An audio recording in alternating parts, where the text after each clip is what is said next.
बड़ी खबर भोपाल से, जहां पर कानून व्यवस्था को लेकर अब सीएम सख्त नजर आ रहे हैं।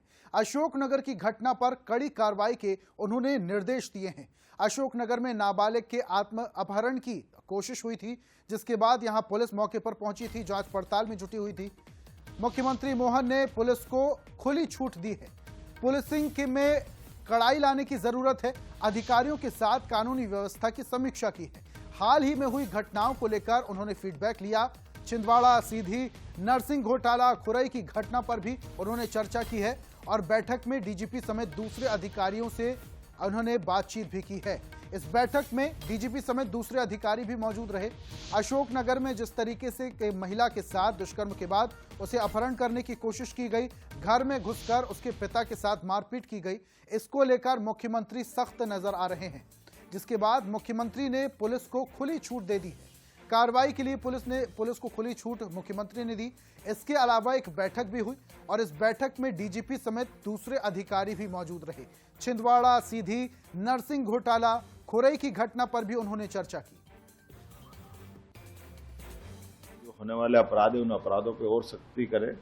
अधिकारियों का लगातार निरीक्षण होना चाहिए, उनकी अपनी व्यवस्था बने और इस अच्छी बातों को समाज के बीच में लाएं। और जहां कहीं लगता है कि पुलिसिंग की कड़ाई की जरूरत है, मैंने छूट दी है कि आप जितना अपने को लगता है प्रशासन के लेवल पे, आप वो पूरी सख्ती कीजिए। और ज्यादा जानकारी के साथ हमारे सहयोगी भोपाल से सूरज जुड़ चुके हैं, सीधा उनका रुख करते हैं। सूरज, मुख्यमंत्री ने अब एक बड़ी बैठक की। इस बैठक में डीजीपी समेत तमाम बड़े अधिकारी भी मौजूद रहे। इस बैठक का उद्देश्य क्या था?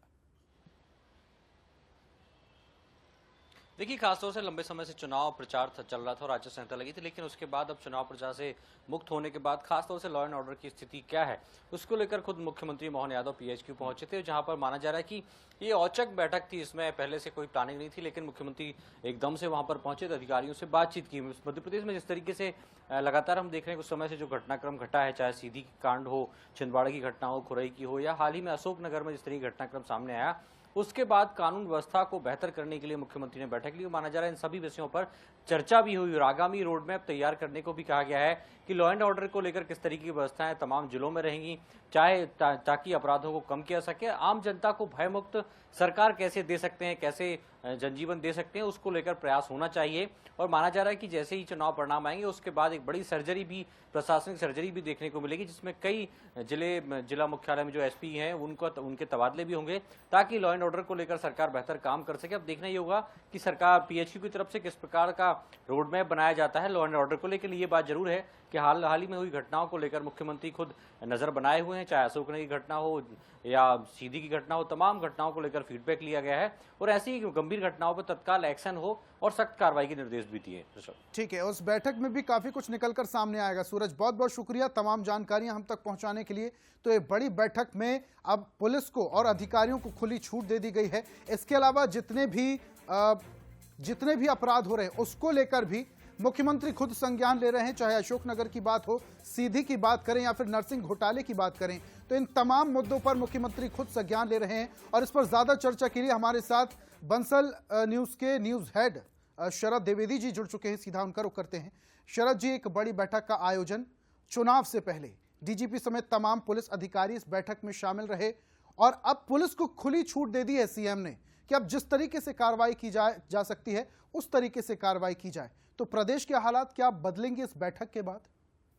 देखिए, सबसे महत्वपूर्ण बात यह है कि जितने भी अधिकारी थे, चुनिंदा अधिकारी थे और एडीजी लेवल के अधिकारी थे, जिनको जोन वाइज मध्य प्रदेश की जिम्मेदारी सौंपी गई है, यानी जो भी जोन है मध्य प्रदेश के, उनके प्रभारी जो एडीजी हैं वो इस पूरी बैठक में शामिल थे। डीजीपी साहब इस बैठक में शामिल थे। अशोकनगर की घटना को लेकर मुख्यमंत्री काफी विचलित थे और उनका कहना था कि इस तरह की चीजें न सिर्फ आम जनता के लिए बहुत परेशानी और पीड़ा का कारण बनती हैं, बल्कि कानून व्यवस्था पर भी सवाल उठाती हैं कि आखिर हम कानून व्यवस्था के मोर्चे पर कैसे आगे बढ़ रहे हैं।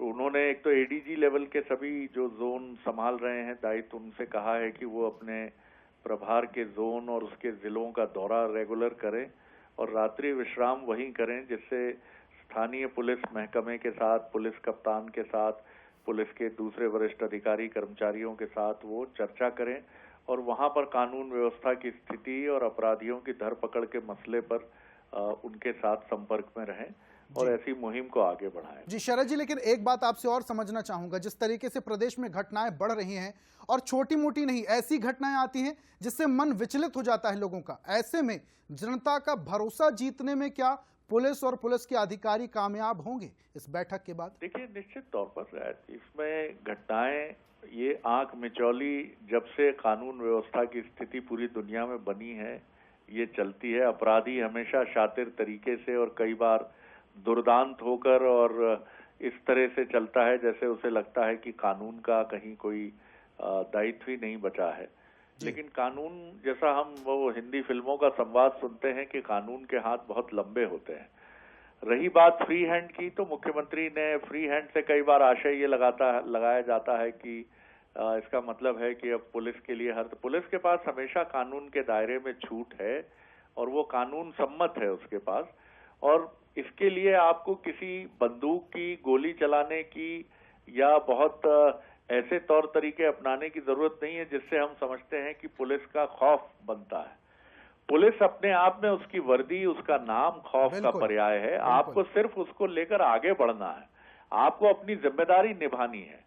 एक स्कूल का जो शिक्षक है ऋषभ, वो छड़ी से या डंडे से डर नहीं पैदा करता, वो अपनी आंख से बच्चों में आंख की शर्म पैदा करता है। कानून व्यवस्था को वही मोर्चा संभालना होगा, मुखबिरों का जाल बिछाना होगा, समाज का भरोसा जीतना होगा, और मुख्यमंत्री ने इसी रास्ते पे आगे बढ़ने की बात कही। बिल्कुल शरद जी, किसी हथियार की जरूरत नहीं है, खाकी रंग ही काफी होगा अपराधियों में दहशत पैदा करने के लिए। बहुत बहुत शुक्रिया तमाम चर्चा के लिए।